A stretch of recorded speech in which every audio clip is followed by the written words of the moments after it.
समझ पाते नहीं जब तक कि हम परिवार की गरिमा उजागर तब तक होगी नहीं परिवार की महिमा। बना परिवार संस्कारित बनाए खान रत्नों की अरे परिवार में ही तो गढ़ी जाती सुघड़ प्रतिमा।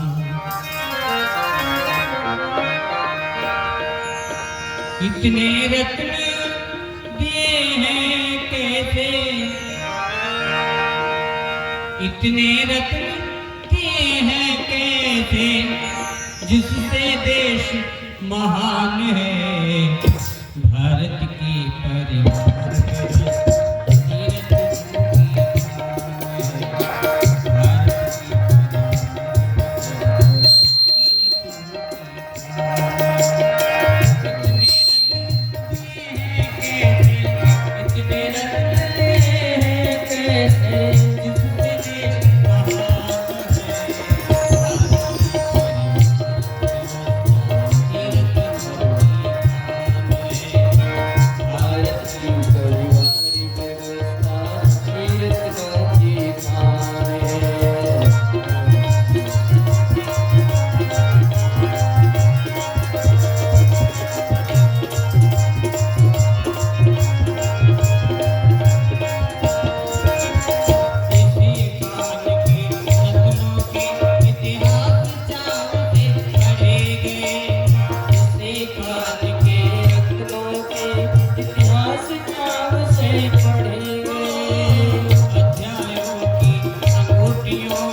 हरि ओम हरि ओम।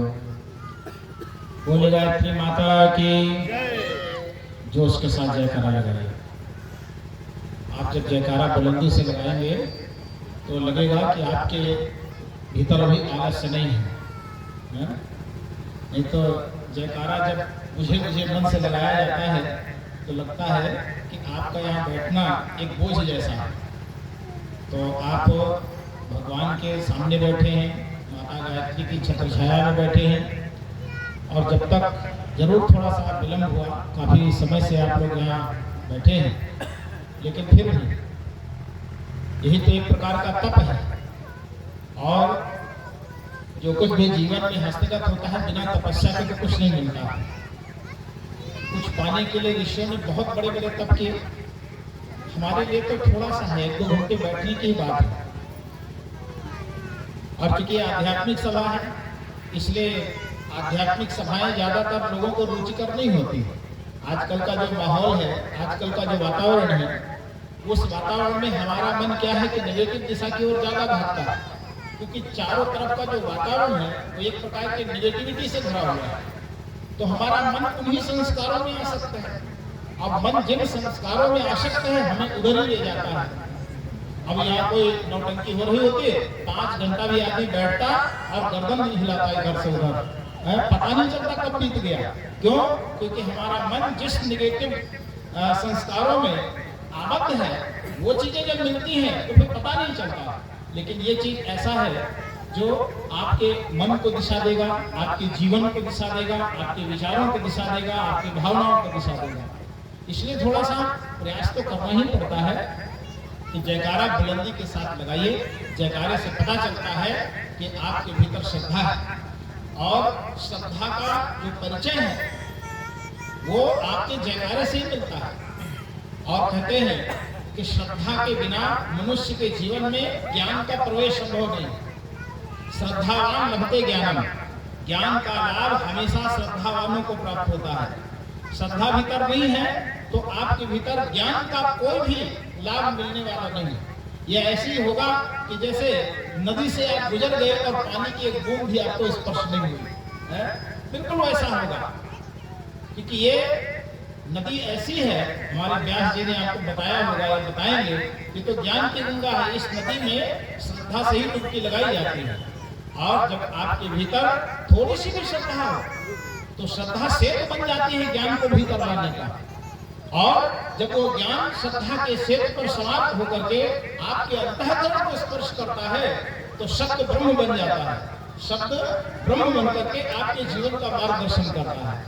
ज्ञान के एक एक शब्द आपके जीवन के दिए को जला देता है। हमारा जीवन का दिया फिर प्रदीप्त हो उठता है।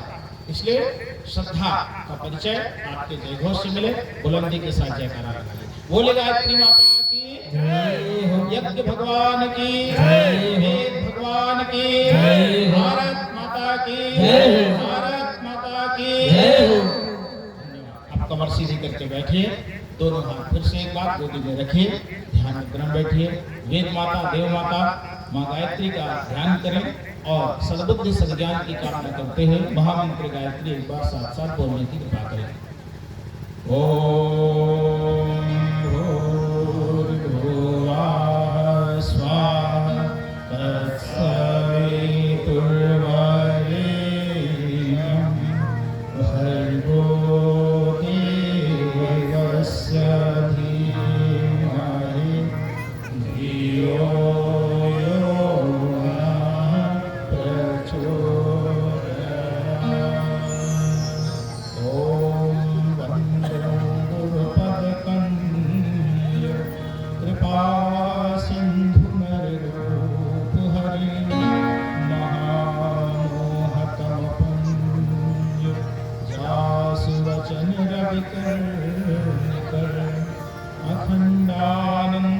अखंडानंदबोधाय शिष्य संतापहारिणे सच्चिदानंद रूपाय तस्मै श्री गुरवे नमः। तस्मै श्री गुरवे नमः। आज के इस अपराह्नकालीन सभा में दंपत सम्मेलन के इस कार्यक्रम में मंच पर उपस्थित इस कार्यक्रम के व्यास परम आदरणीय श्री मान सिंह जी भाई साहब, हमारे साथ में आए हमारे टोली के संरक्षक के रूप में आदरणीय श्री जायसवाल बाबू जी, संगीत के हमारे सभी बैठे हुए भाइयों और इस क्षेत्र में सभी युवाओं को मार्गदर्शन देकर के आगे बढ़ाने वाले परम आदरणीय हमारे भाई श्री जगराम जी, हमारे भाई श्री देवा जी, यहाँ दिया की टीम में जुटे हुए कार्य कर रहे भाइयों बहनों तथा यहाँ इस पंडाल में बड़ी श्रद्धा और भावना के साथ बैठी हुई सभी देवी स्वरूप माताओं बहनों, देवतुल्य हमारे सभी आपकी भाइयों तथा युवा साथियों, आज का ये कार्यक्रम थोड़ा सा महत्वपूर्ण कार्यक्रम है। दंपत सम्मेलन अखिल विश्व गायत्री परिवार की ओर से यह एक अद्भुत और अनोखा कार्यक्रम है। वैसे आपके यहाँ श्रीमद् पावन प्रज्ञा पुराण की कथा चल रही है और प्रज्ञा पुराण की पावन कथा जो है उसमें जो तीसरा खंड है वो परम पूज्य गुरुदेव ने परिवार निर्माण को ही समर्पित किया है। परिवार निर्माण पर ही पूरा वो खंड ही है। मैं तो निवेदन करूंगा कि हर उस व्यक्ति को जो यहाँ बैठा है प्रज्ञा पुराण का तीसरा खंड आप अपने घर में परम पूज्य गुरुदेव का ज्ञान प्रसाद समझ करके स्थापित करिए और उसे स्वाध्याय का अंग बनाइए अपने यहाँ। अगर आप नियमित श्रीमद् पावन प्रज्ञा पुराण के तृतीय खंड को आप पढ़ेंगे और घर में उसे स्वाध्याय का क्रम बनाएंगे तो आपका घर परिवार अपने आप में वैसी स्वर्गीय परिस्थितियों से युक्त हो जाएगा। लेकिन उसके आज के समय में कुछ ऐसे व्यावहारिक चीजें हैं जो हमारे आपके घरों के लिए थोड़ी सी जागरूकता न होने के कारण समस्याएं बन रही हैं और परिवार टूट रहे हैं। परिवार का भी आपने गीत सुना, हमारे भाई ने गाया, इतने रत्न दिए हैं कैसे जिससे देश महान है, भारत की परिवार व्यवस्था ही रत्नों की खान है। आप सब कभी भारत का इतिहास पढ़िए तो भारत जैसी भूमि पर न जाने कितने बड़े बड़े संतों महात्माओं का अवतार हुआ, न जाने कितने महान आत्माओं का अवतार हुआ। पूरी दुनिया में भारत ही एक ऐसा राष्ट्र है जहां ज्ञान विज्ञान की अगणित धाराएं प्रवाहित हुई। पूरी दुनिया में भारत एक ऐसा देश है जहां पर संतों की एक लंबी परंपरा चली, जहां पर गुरुओं की एक लंबी परंपरा चली, जहां महामानवों का भरपूर उत्पादन हुआ। दुनिया के अन्य देशों में आप देखिए तो एकाध कहीं कहीं महापुरुष दिखाई देते हैं और एकाध महापुरुषों से ही पूरी दुनिया के लोगों ने काम चलाया। लेकिन भारत एक ऐसा राष्ट्र रहा जिसने हजारों हजार महामानवों को जन्म दिया। शायद इसीलिए इस देश का नाम भारत पड़ा। भारत का अर्थ ही होता है भा माने प्रकाश और रक्त माने जो उसमें आकंठ डूबा हुआ हो। ज्ञान के प्रकाश में जो भूखंड आकंठ डूबा हुआ हो उस भूखंड का नाम भारत है। इसलिए बहुत सारे ऐसे लोग पूरी दुनिया के हुए जो भारत की भूमि पर आने के लिए और यहाँ ज्ञान पाने के लिए तरसते रहे, क्योंकि ज्ञान का एक छोटा सा सूत्र मिल जाए तो लोगों का जीवन सार्थक हो जाए, जीवन धन्य हो जाए। मुझे स्वामी विवेकानंद जी के जीवन की घटना याद आती है कि कहीं वो विदेश में प्रवचन करने गए और वो विदेश में कहते हैं न्यूयॉर्क के किसी कॉलोनी में गए थे और न्यूयॉर्क के उस जिस कॉलोनी में उनका प्रवचन हो रहा था वो अरबपतियों की कॉलोनी थी और आदमी ने पैसा तो खूब इकट्ठा किया, वैभव खूब इकट्ठा किया, लेकिन धन और वैभव मनुष्य को शारीरिक सुख तो दे सकता है लेकिन आंतरिक शांति, आंतरिक उल्लास और आंतरिक आनंद नहीं दे सकता।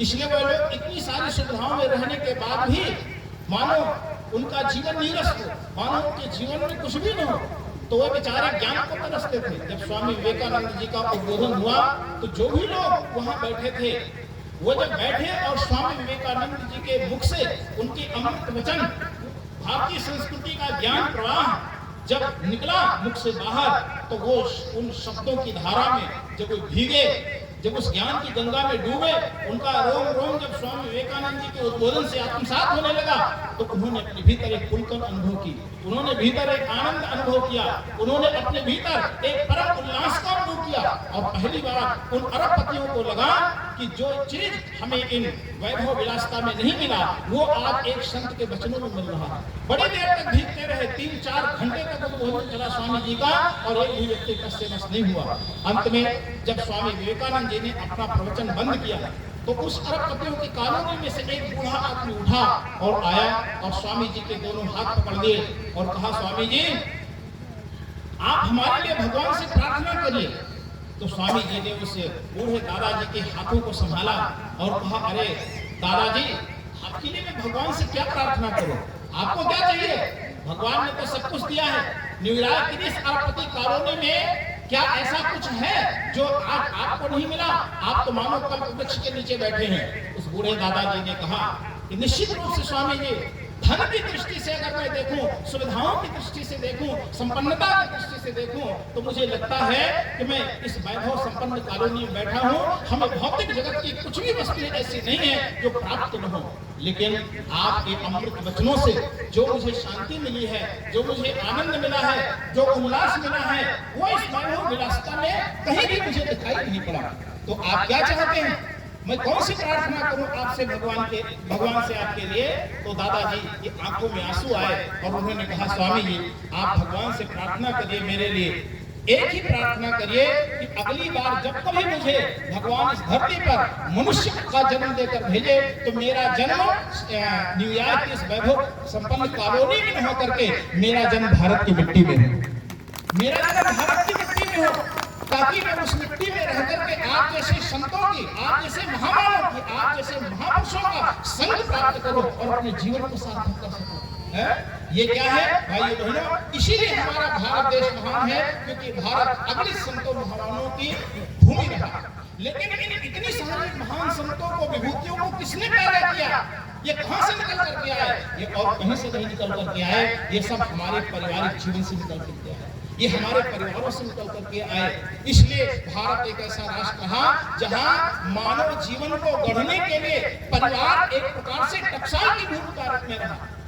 परिवार ही वो प्रयोगशाला थी जहां से हमारे ऋषि श्रेष्ठ आत्माओं को निकालते थे, जहां उच्च आत्माओं को निकालते थे। लेकिन ये प्रयोगशाला, इसका ढांचा जब से बिगड़ा, तब से देश महामानव के अभाव का दंश झेल रहा है। कहने को तो आज भारत की भूमि मनुष्यों से फटी पड़ी हुई है, लेकिन मित्रों जब निगाह उठा करके देखे तो इक्का दुक्का कोई ऐसा आदमी है जिसके जीवन में आदर्श और सिद्धांत बचे हैं। नहीं तो मित्रों हमारे भीतर के आदर्श, हमारे भीतर के सिद्धांत, हमारे जीवन के जो मूल्य हैं वो धीरे धीरे समाप्त होते जा रहे हैं। हम न जाने कौन सी हवा में बहते हुए चले जा रहे हैं, न जाने कौन से प्रदूषण में मित्रों हम सब जी रहे हैं, जिससे हमारे भीतर की इंसानियत और मानवता सब समाप्त हो रही है। दुनिया बिल्कुल एक मनुष्यों की भीड़ जैसी दिखाई दे रही है। ऋषियों को इसी बात की चिंता थी, इसीलिए हमारे ऋषियों ने परिवार की पद्धति को बड़ा शानदार बनाया, परिवार की पद्धति को बड़ा शानदार बनाया। बहुत सारे नए नए सूत्रों से हमारे परिवारों को गढ़ा, बहुत सारी आचार संहिताओं से हमारे पारिवारिक जीवन को सजाया और संवारा, ताकि हमारा पारिवारिक ढांचा बिगड़ने न पाए। परिवार एक सांचा है, आपने देखा होगा अगर सांचा टेढ़ा हो तो उसमें से निकलने वाली भी ईंटें टेढ़ी होती हैं, और टेढ़ी ईंटों पर कभी भी ऊंची इमारत बनाई नहीं जा सकती। इसलिए सांचे को ठीक करना ये बहुत आवश्यक है। और ये जो हमारा पारिवारिक जीवन है, पूरा विश्व परिवार की परिधि में आता है। संपूर्ण विश्व की जो जनसंख्या है वो परिवार की परिधि में आती है। इसलिए पारिवारिक जीवन में पड़ने वाले भले बुरे परिवर्तन का प्रभाव समूची विश्व मानवता को प्रभावित करता है। कल को अगर समाज में संत सुधारकों की लाइनें लगेंगी तो उसका भी उत्तरदायी परिवार होगा, उसका भी गौरव, उसका भी श्रेय परिवार को जाएगा। और कल को इस समाज में लुच्चे लफंगे और धूर्त लोग निकल करके आएंगे, चोर चक्के निकल करके आएंगे, तो इसका भी दोष परिवारों को जाएगा। आज इस समाज में जो पीढ़ियां भटक रही हैं, जो बच्चे भटक रहे हैं, जो हमारे युवा भटक रहे हैं, जो पीढ़ियां आ रही हैं, वो ग्लैमर के न जाने कौन सी चकाचौंध में अपनी संस्कृति को, अपने समाज को, अपनी सभ्यता को, अपनी पारिवारिक मूल्यों को, अपने माता पिता के सम्मान को, बुजुर्गों के आदर को जो ये बच्चे भूलते चले जा रहे हैं। मित्रों यह एक बहुत बड़ी समस्या बन करके हमारे आपके सामने खड़ी हुई है। समय रहते हुए अगर इसका निराकरण नहीं किया गया तो मित्रों हमारे आपके आने वाली जो पीढ़ियां हैं वह हमारे लिए भी जो है समस्या बनेगी, और पूरे राष्ट्र, पूरे विश्व के लिए भी समस्या बनेगी। इसलिए क्या किया जाए इसके लिए? आज के समय में हर कोई परेशान है। हम लोग अक्सर कार्यक्रमों में जाते हैं, बहुत सारे घर के माता पिता आते हैं और कहते हैं भैया ये मेरा बच्चा बिगड़ गया है, ये मेरा बेटा दारू पीने लगा है, ये मेरा बेटा शराब पीने लगा है, ये मेरा बेटा ये गलत कर रहा है, वो गलत कर रहा है, इसको समझाइए। भाइयों बहनों, हम लोग क्या कर सकते हैं, कितना समझा सकते हैं? जिस समय समझाने का समय था, जो समझाने का टाइम था, उसमें तो माता पिता ने ध्यान नहीं दिया, उसमें तो आप लोगों ने ध्यान नहीं दिया। और अब जब बच्चा बिगड़ गया, अब जब साचा ही टेढ़ा कर दिया आपने, ईंटें जब टेढ़ी हो गई, तो फिर उन्हें सीधा कैसे किया जाए? यह एक बहुत बड़ी समस्या है, बहुत बड़ी समस्या है। हमारी संस्कृति ने तो ऐसी व्यवस्था दी कि एक माँ जैसा चाहे वैसा बच्चे को बना दे। एक आने वाली जो संतान है वो कैसी होगी, ये माँ, उसकी भूमिका माँ तय करती है। माँ अगर चाहे तो अपने बच्चे को शानदार बना सकती है। माँ अगर उदासीन हो जाए तो बच्चा जैसा होगा, जैसा वातावरण पाएगा, जैसा संस्कार पाएगा, उसके हिसाब से ढलता चला जाएगा। मुझे एक छोटी सी कहानी याद आती है, शायद आपने सुना हो या हमारे व्यास जी ने सुनाया हो। तो ये कहानी है सुल्ताना डाकू की। नाम सुल्ताना डाकू को आप सब लोगों ने सुना होगा। सुल्ताना डाकू तो बड़ा प्रसिद्ध है, उसकी नौटंकियां भी पहले लोग नाच नौटंकियों में उसके किस्से भी सुनाए जाते थे।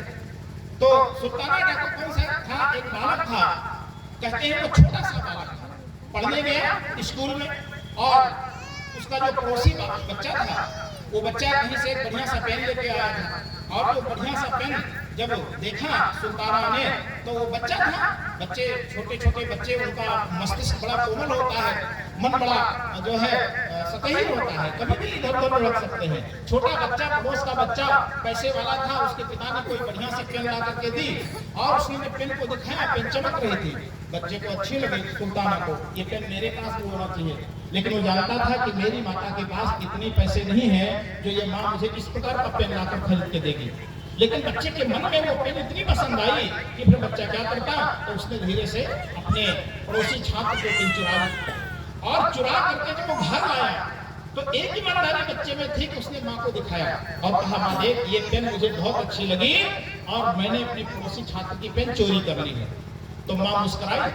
माँ ने कहा, बेटे, अगर चुरा करके लाया है तो ऐसे सबको दिखाता फिरेगा, सबको दिखाता फिरेगा तो तू पकड़ा जाएगा, इसलिए जा इसे छुपा करके रख दे। जब कभी पढ़ने लिखने का मन हो तब इस कलम का उपयोग करना, बाकी छुपा के रखना ताकि कोई पता जान न पाए।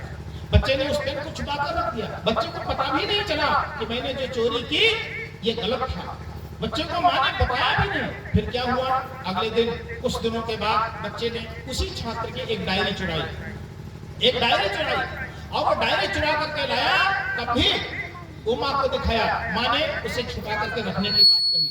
धीरे धीरे वो बच्चा चोरी में की तरफ उन्मुख होने लगा, कॉलेज से निकाल दिया गया, स्कूल से जब वो बच्चा निकाल दिया गया, घर में रहने लगा। क्या करे, छोटी सी आदत चोरी की पड़ गई थी। फिर क्या हुआ, फिर वो आस पड़ोस के लोगों के बर्तने चुराने लगा, फिर लोगों की बकरियां चुरा लाता, फिर करते करते सेंधमारी करने लगा, और धीरे धीरे क्या हुआ, एक बहुत बड़ा डाकू बन गया। इस सुल्ताना को डकैती करते करते कई हत्याएं भी की, बड़ा इसने उत्पात मचाया। कहते हैं सुल्ताना डाकू पकड़ा गया, मुकदमा चला, उसको फांसी की सजा हो गई। और जब फांसी की सजा हुई और जब जेल के उस फांसी के तख्ते पर खड़ा हुआ और उसके गले में फंदा डाला जाने वाला था, तो जेलर ने पूछा, तुम्हारी कोई अंतिम इच्छा हो तो तुम बता सकते हो। सुल्ताना ने कहा, मेरी अंतिम इच्छा है कि मेरी माँ को मिला दिया जाए, मैं अपनी माँ से मिलना चाहता हूँ। जेलर ने कहा, ठीक है, फांसी का समय है, बेटा माँ को याद कर रहा है, माँ को सूचना दी गई, चल करके अपने बेटे से मिल लो, और अंतिम क्षण है, बेटा आपको याद कर रहा है। माँ जब गई, सुल्ताना ने कहा, माँ मेरे पास आओ। जब सुल्ताना के पास वो उसकी माँ पहुंची, सुल्ताना ने क्या किया, अपनी माँ के दोनों हाथों से उसका सिर पकड़ा और मुख से अपने माता की नाक को पकड़ करके कस के दबाया, दांत से, और नाक को काट दिया। माँ के नाक से खून बहने लगा, नाक का ऊपर का हिस्सा काट दिया उसने मुंह से। जेलर हाथ पर रह गया। ये मरते समय सुल्ताना ने क्या किया, आखिरी समय में इसने अपनी माँ की नाक काट दी। उसको माँ को हटाया गया, सुल्ताना से पूछा गया, मूर्ख, फांसी के तख्ते पर चढ़ रहा है, ये माँ की नाक क्यों काट ली, ऐसा अपराध क्यों किया? तो सुल्ताना ने जो बात कही थी वो बात सुनने लायक है सब माताओं के लिए। सुल्ताना ने कहा, मैंने अपनी माँ की नाक काट करके दुनिया की सारी माताओं को एक संदेश दिया है। कौन सा संदेश? ये संदेश कि लाड प्यार में अपने बच्चों के उचित अनुचित के भेद को उसे समझना चाहिए, वो अनुचित को प्रश्रय ना दे। जिस समय मुझे सुल्ताना कहता है, मुझे ठीक ठीक याद है, पहली चोरी मैंने की थी अपने के पड़ोसी बच्चे की एक पेन चुराई थी, और जब मैंने इस माँ को दिखाया था कि माँ मैंने पेन चुराया है, इस माँ को ये कहने के बजाय कि जाओ उसे छुपा करके रख दे, ये कहने के बजाय उसी क्षण अगर एक थप्पड़ खींच करके मेरे गाल पर कस के मारा होता और कहा होता कि नालायक, ये पेन चुराना ये अपराध है, चोरी बुरा कर्म है, चल उसे क्षमा मांग और पेन वापस कर दे। अगर उसी समय एक चाटा मेरी माँ ने मार दिया होता और समझा दिया होता तो शायद आज मैं फांसी के इस तख्ते पर न झूल रहा होता। लेकिन मेरी माँ ने मुझे कुछ नहीं कहा, कभी मेरी माँ ने नहीं बताया कि सही क्या है और गलत क्या है। हम कई बार ऐसा होता है परिवारों में, भाइयों बहनों, जब हमारे बच्चे कुछ गलत करते हैं हम उसे एडजस्ट करते जाते हैं। हमारे बच्चे कुछ गलत करते हैं, माँ उसका समर्थन करने लगती है, माँ मूक हो जाती है, माँ बोल नहीं पाती, माँ मौन हो जाती है। प्रेम में कई बार अपने बच्चों को हम ठीक से गाइड नहीं कर पाते, बच्चे भटक जाते हैं। तो ये अगर ऐसी स्थिति रही तो फिर मित्रों हम परिवार को नहीं समझ पाएंगे। इसलिए परम पूज्य गुरुदेव ने पारिवारिक जीवन की एक आचार संहिता बनाई। आज पूरी दुनिया परेशान है। एक भारत को छोड़ दिया जाए तो पूरी दुनिया में परिवार नाम की कोई संस्था नहीं है।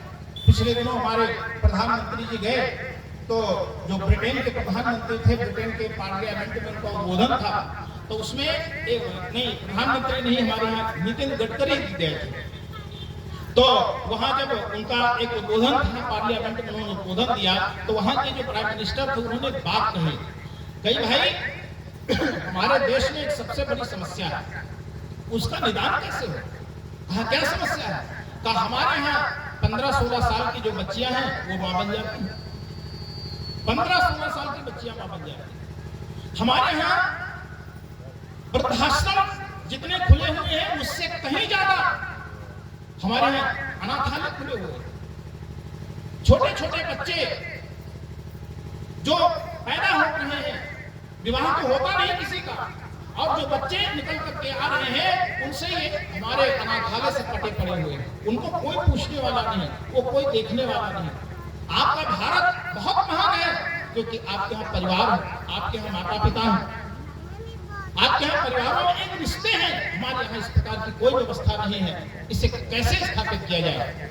तो नितिन गडकरी ने कहा हमारे यहाँ भारत में जो परिवार है, जो परिवार की संस्था है, जो रिश्ते नाते हैं, वो इसलिए है क्योंकि हमारी संस्कृति हमें परिवार के सूत्रों में बांधती है। हमारे ऋषियों ने कुछ ऐसे सूत्र गढ़े हैं जिससे हम परिवार को सुंदर, श्रेष्ठ, शानदार बना सकते हैं। इसलिए हमारे यहाँ वो है। अगर वो संस्कृति, वो कल्चर आपके यहाँ देश में भी विकसित हो तो आपके यहाँ परिवार बच सकता है। भाइयों बहनों, ये केवल भारत ही है ऐसा जिसने परिवार को एक जो है संस्था बनाया, नहीं तो पूरी दुनिया में परिवार नाम की कोई चीज नहीं है। इसलिए पूरी दुनिया परेशान।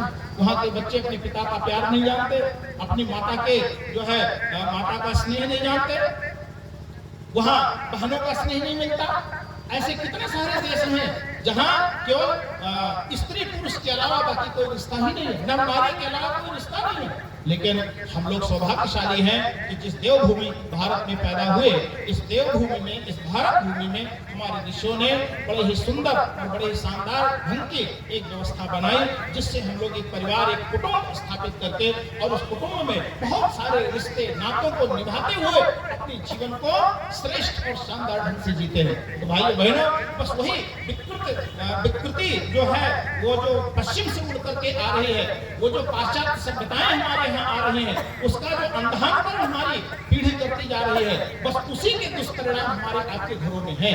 और ये अब आजकल सबसे बड़ी समस्या है कि पहले हमारे यहाँ टेलीविजन हुआ करता था और टेलीविजन कई बार सबके घरों में नहीं होता था, तो टेलीविजन के माध्यम से हमारे आपके घरों में, परिवारों में एक कुसंस्कार, जहर आता था। लेकिन आजकल हर हाथ में मोबाइल आ गया है, स्मार्टफोन आ गया है। अब उसके माध्यम से बहुत सारा, आप नहीं भी चाहते हो, हमारे बच्चे नहीं भी चाहे तो भी अगर मोबाइल पर उंगलियां घिसेगा 4 घंटे तो कुछ तो उसमें 70% तो ऐसा है जो देखने सुनने लायक नहीं है। लेकिन उन बच्चों के मस्तिष्क में अभी इतनी विवेकशीलता नहीं है, उन आंखों पर अभी ऐसा कोई फिल्टर नहीं लगा कि जिसमें से जो देखने योग्य है वही देखा जाए, जो सुनने योग्य है वही सुना जाए, और जो नहीं सुनने, नहीं देखने योग्य है उससे दूर रहा जाए। ऐसा कोई फिल्टर अभी लगा नहीं। और ये फिल्टर कौन लगाएगा? ये फिल्टर तभी लग सकता है जब अपनी पीढ़ियों को आप एक ऐसे कार्यक्रमों में, ऐसे सत्संगों के वातावरण में, ऐसे आध्यात्मिक संस्कारों में जब उन बच्चों को आप ला करके उन्हें बैठाएंगे, उन्हें संस्कार देंगे, उन्हें अपनी संस्कृति का परिचय कराएंगे, उन्हें उनकी गौरव गरिमा का बोध कराएंगे, तो हो सकता है आप अपनी पीढ़ियों को इस विषाक्तता से बचा ले जाए। और इसीलिए भाइयों बहनों, आज ये दंपत सम्मेलन आप सबके बीच में आयोजित किया जा रहा है कि हम सब लोग मिलकर के इस पर गंभीरता पूर्वक विचार करें कि अपने बच्चों को हम भटकने से कैसे बचाएं। ये दंपत की ही जिम्मेदारी है, ये माता पिता की जिम्मेदारी है कि आप जागरूक हो। आपकी जागरूकता ही हमारी भावी पीढ़ी का निर्माण कर सकती है। आपकी जागरूकता ही हमारे पूरे राष्ट्र को देवत्व से भर सकती है। और आपकी उदासीनता मित्रों इस राष्ट्र को बहुत गहरे अंधकार में धकेल सकती है। इसलिए माता पिता जागे, माता पिता जागे, विवाह संस्कार हो जाना और दो लोग आकर के गृहस्थी बसा लेना, यही हमारा प्रयोजन नहीं है। इसका तो बड़ा ऊंचा प्रयोजन है अलग से, लेकिन सबसे मूल प्रयोजन जो हमारा इस कार्यक्रम का है वो ये कि इसके माध्यम से हम अपनी पीढ़ियों को बचाएं, अपनी भावी पीढ़ियों को बचाएं, भटकने से बचाएं। आज देखिए कि नशा किस प्रकार से हमारे आपके घरों में, हमारे परिवारों के बच्चों को दबोच रहा है। हमारे छोटे छोटे बच्चे बेचारे भी जानते भी नहीं कुछ, लेकिन पुड़िया भाग रहे हैं, तरह तरह के छोटे छोटे पाउच कंपनियां दे रही हैं, और ये बच्चे इस पुड़िया को भागते भागते और खतरनाक से खतरनाक ड्रग्स के आदि बढ़ रहे हैं। ड्रग्स इतनी ज्यादा मात्रा में युवाओं के बीच में फैल रहा है कि मित्रों उसे अगर समय रहते हुए हमने अगर बचाने की कोशिश नहीं की तो मित्रों बहुत देर हो जाएगी, बहुत देर हो जाएगी। और अगर आप इसका एक उदाहरण देखना चाहते हो तो आप पंजाब जाकर के देख सकते हैं। पंजाब में आप जाकर देखिए, पंजाब में ऐसा कोई घर नहीं बचा, हर घर में आग लगी हुई है। कौन सी आग लगी है? छोटे छोटे बच्चों को, 15 साल 20 साल के बच्चों को कैंसर है। आप जाके देखिए, पंजाब में 2 जिले हैं, एक का नाम भटिंडा और एक का नाम फजिल्का। ये 2 जिले कभी आप जाकर के घूम करके आइए। इन 2 जिलों में आप जिन गांव में जाएंगे ऐसा कोई गांव नहीं मिलेगा जिस गांव में 15 से 20 कैंसर के बच्चे आपको नहीं मिलेंगे। मैं 3 बार पंजाब गया और तीनों बार में ये दोनों जिले मैंने खूब भ्रमण किया है और मैंने देखा है। मैं तो एक घर में जब गया मित्रों तो वहां जाते ही उसके घर में एक माता जी थी, वे आई और पीला कपड़ा देख करके वो पैरों पर गिर गई, वो रोने लगी। हम लोग जब गए तो हम लोगों का भी हृदय बड़ा द्रवित हो गया, उनके घर में बड़ा हृदय बेदारत था। भाइयों बहनों, 3 बेटे एक माँ के, और तीनों बेटे वो नशे के इतने आदी हो गए और तीनों बेटों को कैंसर था और वो कैंसर अंतिम स्टेज में था। वो तीनों के तीनों बच्चे उस घर में बेड पर लेटे हुए थे और मित्रों उन तीनों में से 2 का विवाह हो चुका था। 2 बहनें ऐसी थी जो विधवा होने के कगार पर थे और एक की शादी नहीं हुई थी।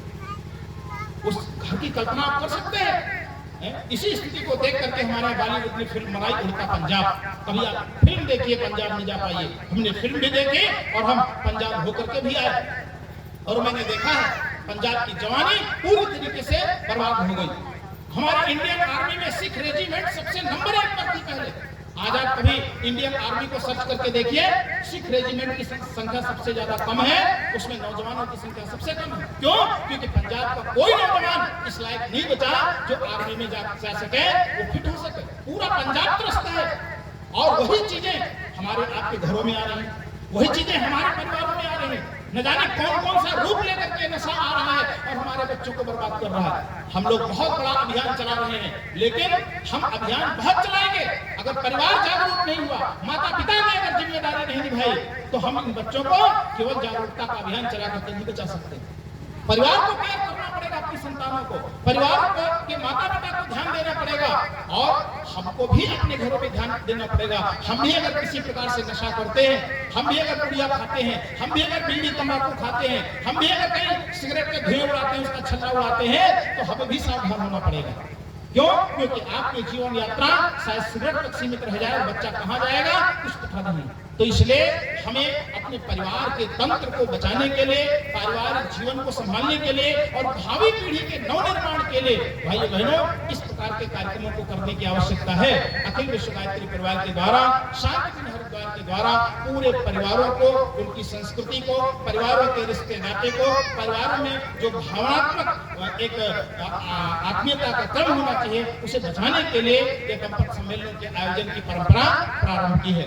और ये कार्यक्रम हमारे बहुत जगह जगह हो रहे हैं, स्थान स्थान पर हो रहे हैं, क्योंकि दाम्पत्य जीवन से ही हमारे गृहस्थ जीवन की शुरुआत होती है। आपको थोड़ा सा इसके संदर्भ में समझ लेना चाहिए, क्योंकि यहाँ बहुत सारे पति पत्नी बैठे हुए हैं। जो दंपति होते हैं हमारे घर में, हमारा जो गृहस्थ आश्रम है, वो जब हमारा विवाह हुआ, विवाह होता है हमारे यहाँ भारतीय संस्कृति में, विवाह को योग कहा गया। विवाह को क्या कहा गया? योग कहा गया। योग मतलब विवाह संस्कार की जो परिभाषा दी गई, उसमें कहा गया दो अलग अलग आत्माएं जब एक अस्तित्व का रूप धारण करती हैं, तो उसे हमारे यहाँ विवाह कहा जाता है। दो आत्माओं के आध्यात्मिक समर्पण योग को हमारी संस्कृति विवाह के रूप में परिभाषित करती है। आध्यात्मिक समर्पण दो आत्माओं का, और जब दो आत्माएं जो अलग अलग थी, वो जब दो देह एक प्राण होते हैं, दोनों जब एक मिलते हैं, दोनों का जब समर्पण होता है, तब हम एक और एक मिलकर दो नहीं होते, एक और एक मिलकर कितने होते हैं? 11 हो जाते। ये हमारी सामर्थ्य है। फिर हमारे जीवन की जो यात्रा है वो सरल हो जाती है, आसान हो जाती है। यहीं से विवाह संस्कार की शुरुआत होती है। अब जब दो अलग अलग आत्माएं एक अस्तित्व का रूप धारण करके घर में जब पदार्पण करती हैं, यहीं से दंपति का जब घर में प्रवेश होता है, तभी हमारा घर घर बनता है। दाम्पत्य जीवन से ही हमारे घर की शोभा है। इसलिए हमारे यहाँ दाम्पत्य जीवन में पत्नी को बहुत बड़ी प्राथमिकता दी गई। पत्नी को बहुत प्राथमिकता दी गई। धर्म पत्नी जब घर में आती है, जब धर्म पत्नी एक बच्ची जो एक पत्नी का स्वरूप धारण करके और जब हमारे घर में प्रवेश करती है, तभी घर को घर कहा जाता है।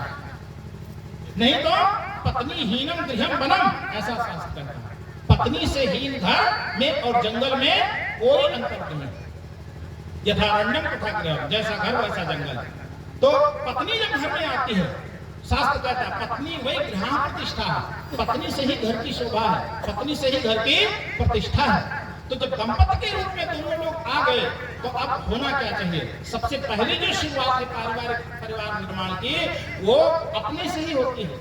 यदि दंपति दोनों सदाचारी होंगे, यदि दो दंपति दो लोग मिलकर के अपने जीवन को आपस में प्रेम के साथ, श्रद्धा के साथ, तालमेल के साथ जिएंगे, तो ही हम आगे परिवार निर्माण की पृष्ठभूमि तय कर पाएंगे। और अगर दो में ही नहीं बना, दोनों में ही समस्याएं हो गई, तो बड़ी दिक्कत होगी। आजकल सबसे बड़ी समस्या इसी चीज की है कि हमारे यहाँ संबंध तो जुड़ जाते हैं, पति पत्नी के रूप में घर में दो लोग हो जाते हैं, लेकिन पर्याप्त समझ, जानकारी और हमारे पारिवारिक जीवन की आचार संहिता का ज्ञान न होने के कारण हमारा दाम्पत्य जीवन ज्यादा समय तक टिकता नहीं। भारत जैसे देश में जहां राम और सीता का आदर्श गाया जाता है, भारत जैसे देश में जहां अत्रि और अनुसुईया का चरित्र जगाया जाता है, भारत जैसे देश में जहां मनु और शत्रुपा का उदाहरण दिया जाता है दाम्पत्य क्षेत्र में, वहीं भाइयों बहनों, अगर आप भारतीय परिवार व्यवस्था में देखेंगे, तो इस बार मैंने कभी पिछले दिनों एक रिसर्च पेपर को मैंने पढ़ा, उसमें एक जिसने रिसर्च किया था, उसमें एक आंकड़ा जारी किया था कि लगभग इस वर्ष दिसंबर पूरा होते होते 68 लाख विवाह हो रहे पूरे भारत देश में। 68 लाख। और इन 68 लाख विवाहों में उसने एक बड़ी चौंकाने वाली रिपोर्ट नीचे दी कि 68 लाख विवाहों में 32 लाख विवाह ऐसे हैं जो टिकेंगे नहीं, जिनमें तलाक होगा। ये कौन कह रहा है? ये जो रिसर्च कर रही है टीम, वो कह रही है 68 लाख में से 32 लाख परिवार ऐसे हैं जिनका दाम्पत्य जीवन बसेगा नहीं। क्यों? क्योंकि भारत में पति पत्नी में तलाक की जो संभावना है वो बहुत ज्यादा है। क्यों तलाक की स्थितियां पैदा होती हैं? क्यों पति पत्नी दोनों में खटपट होती है, जरा सी बात पर जो है मुंह फुलाते हैं और संबंध तोड़ लेते हैं? भारत जैसे देश में आज तलाक बहुत ज्यादा जो है तेजी से ये स्थिति सामने आ रही है। पुलिस थाने में आप जाइए, वहां परिवार परामर्श केंद्र खुले हुए हैं। पति पत्नी ने झगड़ा किया, दोनों अलग अलग रहने लगे, उनको समझाएगा कौन? उनको पुलिस वाला समझाता है और समझा करके घर भेजता है। ये बड़ी विचित्र परिस्थिति है हमारे आपके घरों में। लेकिन भाइयों बहनों, आपको ये ध्यान देना है कि आपको कोई पुरुष नहीं समझा पाएगा।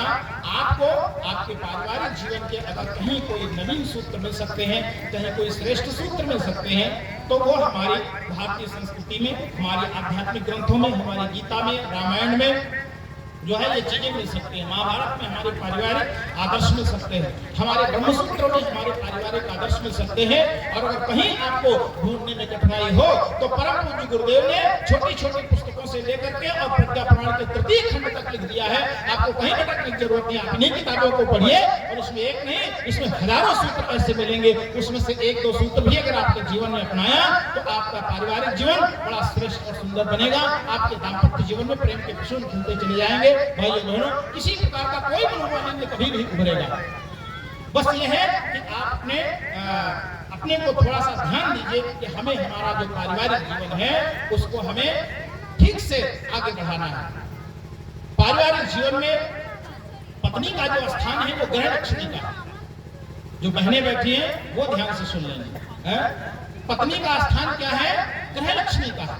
और भाइयों को भी ध्यान देना है कि हमें विवाह के बाद जब हमारे घर में हमारी पत्नी साथ में है तो आपको यह दर्जा उसे प्रदान करना है। इसको पत्नी को। अभी हमारे घरों में क्या है, ये समाज बहुत लंबे समय तक पुरुष प्रधान समाज था। हमारे यहाँ आजकल तो बहनें यहाँ बैठी हुई है, नहीं तो आज के 10-20 साल पीछे आप जाइए तो वहाँ घर की माताओं को, बहनों को घर से बाहर निकलने की अनुमति नहीं थी। पत्नी घर में आती थी तो हमारे घरों में, आज तो पढ़ाई लिखाई भी है, आज तो शिक्षा के क्षेत्र में, नौकरी के क्षेत्र में, हर क्षेत्र में बहनें आगे हैं। गुरुदेव ने कहा था कि इसी सदी नारी सदी उसका प्रभाव। नहीं तो आज के 20 साल पहले बहनें घर के जोड़ी से बाहर जो है चेहरा दिखा नहीं सकती थी, 2 हाथ का घूंघट मार करके रखना पड़ता। ये स्थिति थी। अरे हम लोग जानते हैं, हम लोग एक बार कथा करने गए किसी गांव में और बड़ी जो है उस गांव में इतनी ज्यादा रूढ़िवादिता की जिसका हिसाब नहीं। गर्मी का महीना और बहुत सारी भीड़ थी कथा में। एक माता जी जो है अपनी बहू को भी लाई कि चल बेटी तू भी कथा में चल। वैसे तो आती नहीं थी, लेकिन हमारे महिला मंडल की बहनें थी, उन्होंने समझाया और कहा आप चलती हैं, अपने बहू को नहीं ले जाती कथा सुनाने के लिए, उसे भी ले चलिए। तो दीप यज्ञ का कार्यक्रम था और दीप यज्ञ के कार्यक्रम में वो जो माता जी थी, बहू की जो सास थी, वो बड़े मुश्किल से अपनी बहू को लेकर के आई। अब बहू को लेकर के आई, इतना लंबा 1-1.5 हाथ का घूंघट मार करके आई। वो तो सामने तो देख नहीं सकती, तो उसका हाथ पकड़ करके टिकाते लेकर के आई। अब यहाँ आई, सामने बैठी थी आगे। अब वो मई का महीना था, जो कार्यक्रम चला था, गर्मी बहुत ज्यादा थी। अब वो बहन को, चूंकि बहुत सारे लोग पंडाल बैठे थे, पंखा था नहीं, सबको गर्मी लग रही थी। उस बहू को भी कहीं गर्मी लगी होगी। तो जब गर्मी लगी तो गर्मी लगती दम घुटने लगता है घूंघट के भीतर। तो उसने थोड़ा सा अपना साड़ी पीछे किया ताकि कम से कम खुली हवा तो उसके नाक तक जाए, तो कहीं उसका चेहरा सामने दिख रहा था। अरे वो सास पीछे बैठी थी, उसने बैठे उसी भीड़ में बहू को मारने लगी। वो पीछे से 2-3 घूसा मार दिया। हमने पूछा, हमने कहा कि माता जी क्या कर रहे हैं, आप कथा में बैठी हैं, आप ये बच्ची को कहे तो पीट रही हैं? माता जी कहते हैं मारे ने तो क्या करें, ये आइए सबके सामने भटक देख रही है, सबके सामने मुंह खोल कर देख रहे हैं। हमने कहा जब इतना ज्यादा उसको देखने पर प्रतिबंध था तो साड़ी पहनवा के कहे नहीं, उसको बोरे में उठा के लाती है, उस बोरे में 2 छेद कर देती, उसमें से देखती रहती सामने बैठ कर। अरे क्या जो है इस प्रकार से मूड मारता है, क्या मूड मारता है, हमारे इस प्रकार के मूड मारता है। बहनों को घर के बाहर निकलने का अधिकार नहीं था। आज कम से कम इतनी स्थिति है कि बहनें पढ़ लिख रही हैं और हर जगह जा रही, भागीदारी कर रही, शिक्षा बढ़ी है, तो निश्चित रूप से नारी का जो पिछड़ापन है दूर हुआ है। शिक्षा की दृष्टि से तो नारी बहुत आगे गई है, लेकिन चरित्र की दृष्टि से, संस्कारों की दृष्टि से ये नारी थोड़ा पीछे हो रही है। उस पर हमें ध्यान देना है। बहनों को क्या कहा हमारी संस्कृति ने? गृह लक्ष्मी कहा। एक पत्नी घर में जब आती है तो गृह लक्ष्मी बनकर के आती है, और जब गृह लक्ष्मी बन के आती है तो पति का कर्तव्य बनता है कि गृह लक्ष्मी अगर हमारे घर में आई तो हमने विवाह संस्कार में संकल्प लिया हुआ है कि हम उसे गृह लक्ष्मी का दर्जा देंगे। अब ये नहीं कि हमारे घर में पत्नी आ गई तो पत्नी के रूप में हमें कौन मिल गया, हमें तो नौकरानी मिल गई। और हमारे घर में क्या करेगी? हमारे घर में खाली खाना बनाएगी, बर्तन धोएगी, झाड़ू पोछा लगाएगी, बस इतना सा काम करना है? नहीं, इतना सा काम नहीं करना है। गृह लक्ष्मी का मतलब होता है कि आप उसे उचित सम्मान दीजिए, उसका उचित अधिकार दीजिए और सम्मान देते हुए, गृह लक्ष्मी का अधिकार देते हुए अपनी पत्नी की योग्यता को बढ़ाने का पूरा प्रयास करें। योग्यता बढ़ाएं। अगर पत्नी पढ़ रही थी, उसकी पढ़ाई में कोई बाधा आई विवाह के बाद, तो आप उसकी पूर्ति करिए। अगर वो किसी सर्विस में जाना चाहती है, आप उसका सहयोग करिए। अगर उसके भीतर कुछ गाने का गुण है, तो उसे गीत सिखाइए। अगर उसे कोई भी उसके भीतर टैलेंट है, तो आप उसे बढ़ाने में पूरा सहयोग करिए, ताकि घर की लक्ष्मी वो पूरे घर को स्वर्ग बना सके। नारी घर को तभी स्वर्ग बना पाएगी जब उसे आपका पूरा स्नेह, पूरा संरक्षण मिलेगा और उसके व्यक्तित्व के विकास का पूरा मौका मिलेगा। और जब आप पूरा मौका देंगे, तो निश्चित रूप से बहनों के भीतर बड़ी सामर्थ्य होती है, सीखने की बड़ी सामर्थ्य होती है। जो काम भाई कर सकता है, उससे कहीं हजार गुना अच्छे ढंग से बहनें कर सकती है, क्योंकि नारी को सृजन की शक्ति कहा गया है। उनके भीतर प्रतिभा, उनके भीतर का टैलेंट, वो बहुत कुछ कर सकता है। उन्हें सिर्फ अवसर दीजिए। तो ये भाइयों से निवेदन है।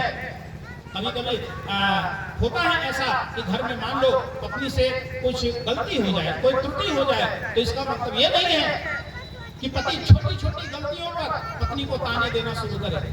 इसका मतलब ये नहीं होता है कि छोटी छोटी कमियों को पर पति जो है पत्नी से लड़ाई झगड़ा करना शुरू कर दे। ये नहीं होना चाहिए। हमारे यहाँ क्या है, घरों में मैं देखता हूँ कि छोटी छोटी बातों पर अगर पत्नी ने खाना बनाया और थोड़ा सा नमक ज्यादा हो, थोड़ा सा मिर्चा ज्यादा होगा, इसी बात को लेकर के पति एकदम नाराज है, इसी बात को लेकर मुंह फुलाए हुए हैं, इसीलिए खाना नहीं खाना, इसीलिए चार बात हर बात में सुना रहा है पत्नी को। ये कितनी हीन भावना है पुरुष की। भाइयों बहनों, इस पर हमें ध्यान देना है। इस पर आप नियंत्रण करिए कि पत्नी का हमें सम्मान करना है, पत्नी का सम्मान करना है। पत्नी, हमारे यहाँ तो ऐसे ऐसे लोग हुए, पति जब श्रेष्ठ जीवन जिएगा तो पत्नी भी उसकी संगिनी बनेगी। पत्नी भी साथ देती है। पत्नी कितनी ही ज्यादा भटक जाए तो भी पति को उसका अपना कर्तव्य नहीं छोड़ना चाहिए, अपनी आत्म संगिनी का साथ कभी नहीं छोड़ना चाहिए। ये सारा संसार है, भटकाव सबके जीवन में आते हैं। कभी मनुष्य भटकता है, कभी जो है नारियां भटकती हैं, लेकिन छोटे छोटे भटकाव भी अगर हो कहीं जीवन में, कहीं कोई अपने पथ से विचलित भी हो रहा हो, तो भी हमें कभी भी अपने कर्तव्य में कमी नहीं करना चाहिए। इस बात का सदा ध्यान रखना चाहिए। और जब आप अपने कर्तव्य पर अडिग रहेंगे, तो मित्रों आपके ऊपर भी भगवान की ऐसी कृपा मिलेगी कि आप अपनी पत्नी के लिए, उसके जीवन के लिए आप एक वरदान सिद्ध होंगे। आप एक वरदान सिद्ध होंगे। बहुत सारे लोग ऐसे थे जिन्होंने अपना कर्तव्य नहीं छोड़ा, तो पत्नियों ने, बिगड़ी हुई पत्नियों ने उनका साथ दिया। उनमें से एक है सुकरात, नाम सुना होगा सुकरात का। सभी लोग पश्चिमी दार्शनिक थे। सुकरात की पत्नी ऐसी थी जो बड़ी तपस्या थी, बात बात में लड़ाई झगड़ा करती थी, वो हमेशा लड़ती रहती थी। लेकिन सुकरात ने कभी भी अपनी पत्नी को क्रोध में, आवेश में आकर के कभी भी अपशब्द नहीं कहा। जब भी वो कभी कुछ कहने लगती, जोर में उसे बड़बड़ाने लगती, नाराज हो जाती, कुछ करती, कपड़े मांगते तो कपड़े उठाकर फेंक देती थी। ऐसी थी वो सत्संग करते, दो चार लोगों को बुलाते बैठते, जब सत्संग करते तो न जाने क्या क्या उल्टा सीधा वो बकती रहती थी। लेकिन वो एकदम शांत भाव से जो है हमेशा लोगों को परिचय कराते, तो कहते देखो मेरे घर में ये देवी है, मेरे घर में देवी है। और एक दिन तो और ऐसी स्थिति हो गई कि एक महत्वपूर्ण कार्यक्रम का आयोजन किया अपने ही घर में। छोटे छोटे सत्संग करते थे, उसमें कोई 100-150 लोग इकट्ठा हुए, सुकरात को सुनने आए थे लोग। और जब सारे लोग बैठे और सुकरात की जब सभा चल रही थी, सारे लोग एक संत को बैठे हुए सुन रहे थे, तो उसकी पत्नी ने क्या किया, वो इतनी नाराज जो है हुई कि वो घर का जो गंदा पानी बर्तन धोने का है वो सवेरे से जुटाए रखी थी किसी बाल्टी में, और उसी जूठे पानी को ला करके जितने लोग बैठे थे सबके ऊपर उलीच दिया और कहा दिन भर इनका सत्संग चलता रहता है। और सुकरात ने देखा कि जब उनकी पत्नी वो गंदा पानी उठा करके लोगों के ऊपर उलीच दिया, उठा करके फेंक दिया, तो सुकरात बड़ी जोर से हंसे और अपने शिष्यों को संबोधित किया, कहा देखो तुमने एक मुहावरा सुना होगा कि जो बादल गरजते हैं बरसते नहीं, और आज देखो इधर बादल गरज भी रहा है और बरस भी रहा है। ये इस प्रकार का हास्य का माहौल हो गया। और उस दिन जब उन्होंने अपने ऐसा स्वरूप उस दिन जब देखा उनकी पत्नी ने, तो उसके भीतर एक धक्का लगा कि मैंने अपने पति का कितना अपमान किया, लेकिन मेरे पति तो साक्षात नारायण है, पहली बार उनकी पत्नी ने एक नारायण की छवि देखी अपने पति में, और उस दिन के बाद वो संगिनी बन गई, उनके जीवन की संगिनी बन गई। और जब जीवन की संगिनी बन गई तो फिर सुकरात के लिए आध्यात्म का रास्ता बहुत आसान हुआ। सुकरात ने एक जगह लिखा है कि मैं अगर संपत्ति की इतनी ऊंचाई को छू पाया, श्रेष्ठता की शिखर पर अगर चढ़ पाया, तो इसके पीछे मेरी पत्नी का बड़ा योगदान है। पत्नी को श्रेय दिया उन्होंने। ऐसे ही एक व्यक्ति थे टॉमस कूपर, अंग्रेजी के बहुत बड़े विद्वान कवि। उनकी भी पत्नी इसी प्रकार से थी, बहुत ज्यादा लड़ाका, बहुत ज्यादा उनको परेशान करने वाली। लेकिन टॉमस कूपर एक विद्वान व्यक्ति थे, उन्होंने वो समझते थे, वो भारत आए थे और भारत की संस्कृति से उनका परिचय था। जो भी व्यक्ति भारत की संस्कृति में डूबा, उसे पता है कि हमें हमारे परिवार में रिश्ते कैसे निभाने चाहिए। टॉमस कूपर शायद भारतीय संस्कृति का रंग चढ़ा रहा होगा उनके भीतर कि जब उनकी पत्नी लड़ती झगड़ती तो वो कुछ नहीं बोलते, बल्कि मुस्कुराते और उनकी बातों को टाला करते थे। और कहते हैं टॉमस कूपर अंग्रेजी पर कोई एक शोध निबंध लिख रहे थे। बहुत लंबा समय, कोई 10 साल लग गया उनको उस निबंध को लिखते हुए। 10 साल में उनका एक बहुत बड़ा अंग्रेजी का एक महान ग्रंथ लिख रहे थे। और 10 साल में जब वो ग्रंथ पूरा हुआ, पत्नी ने देखा, वो पत्नी तो हमेशा से उनको परेशान करती थी। और जब उनका ग्रंथ पूरा हुआ और उन्होंने लोगों को कहना शुरू किया कि 10 साल की अथक परिश्रम से मैंने इस ग्रंथ को लिखा है, और एक ग्रंथ जब छप करके आएगा तो पूरी दुनिया में लोग मेरी वाहवाही करेंगे। पत्नी इससे बड़ी नाराज हुई। पत्नी को बड़ा बुरा लगा। 10 साल तक इस ग्रंथ को लिखने के पीछे ये रात दिन इसी में लगे रहते थे, हमारी तरफ ध्यान नहीं देते थे, ये नहीं करते थे, वो नहीं करते थे। तो उसने क्या किया, वो ग्रंथ अगले दिन जो है छपने के लिए प्रेस में जाने वाला था, और टॉमस कूपर कहीं घर से बाहर गए। उसने उस 10 साल की मेहनत किया हुआ पूरा ग्रंथ उठा के लाई और आंगन में रखा, उसमें केरोसिन तेल डाला और आग लगा दी उसको। पूरा ग्रंथ जल करके धू करके जलने लगा। जब टॉमस कूपर आए तो देखा उनका जो 10 साल की मेहनत किया हुआ जो ग्रंथ था, जो लिखा गया था, वो सब धू करके उन्हीं के सामने जल रहा है, जो कल छपने जा रहा है, वो आज जल रहा है। पत्नी ने फूंक दिया उसको। लेकिन टॉमस कूपर जैसे विद्वान व्यक्ति, टॉमस कूपर जैसे अपनी पत्नी में ग्रह लक्ष्मी की छवि देखने वाले, अपनी पत्नी को आदर देने वाले टॉमस कूपर आए तो उन्होंने अपनी पत्नी को बुलाया। पत्नी तो डर गई, वो तो क्रोध में आग पे लगा दिया, लेकिन उसको लगा आज तो हमारी पिटाई हो सकती है, आज तो हमारे साथ कुछ भी हो सकता है। लेकिन टॉमस कूपर ऐसे नहीं थे। टॉमस कूपर ने बुलाया और अपनी पत्नी को पीठ ठोकी, धन्यवाद दिया, कहा रे हम तुझे कितना धन्यवाद दें, तूने तो बहुत बड़ा काम कर दिया, बड़ा श्रेष्ठ काम कर दिया। अब पत्नी हैरान हो गई कि मैंने कौन सा अच्छा काम कर दिया है? तो पत्नी ने पूछा, मैंने तुम्हारे ग्रंथ को फूंक दिया, मैंने कौन सा अच्छा काम किया? कहा तूने अच्छा काम ये किया कि 10 साल लगे थे इस ग्रंथ को लिखने में, और 10 साल के बाद अभी मेरा ग्रंथ पूरा हो चुका था। आज पूरे दिन में तनाव में था कि मेरा ग्रंथ पूरा हो गया, अब मैं क्या करूंगा, मेरे सामने कोई काम नहीं रह गया था, इसलिए मैं चिंतित था। तूने इस ग्रंथ को फूंक दिया, बड़ा अच्छा किया, कल से फिर मुझे काम मिल गया, अब फिर से मैं इस ग्रंथ को नए सिरे से लिखूंगा, अब मैं फिर से इस ग्रंथ को नए सिरे से लिखूंगा।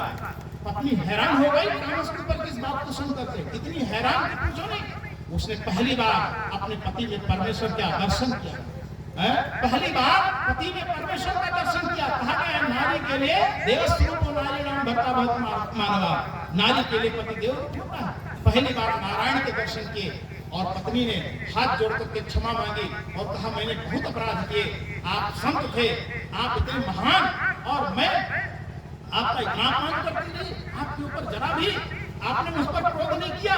उस दिन पत्नी द्रवित हो गई, और पत्नी के द्रवित होने के बाद पत्नी फिर संगिनी बन गई, उनकी जीवन संगिनी बन गई। और जीवन संगिनी बनने के बाद टॉमस कूपर वही व्यक्ति जिन्होंने उस अंग्रेजी के शोध ग्रंथ को लिखने में 10 साल लगाया था, जब पत्नी ने साथ दिया और पत्नी संगिनी बनी तो वही ग्रंथ उनका 3 साल में पूरा हुआ, और बढ़िया ढंग से पूरा हुआ, पब्लिश हुआ, और पूरी दुनिया में टॉमस कूपर का नाम हो गया। ये क्या है? नास्त भाग्य समम मित्रम। इसीलिए हमारी संस्कृति कहती है पत्नी के समान दूसरा कोई मित्र संसार में नहीं है।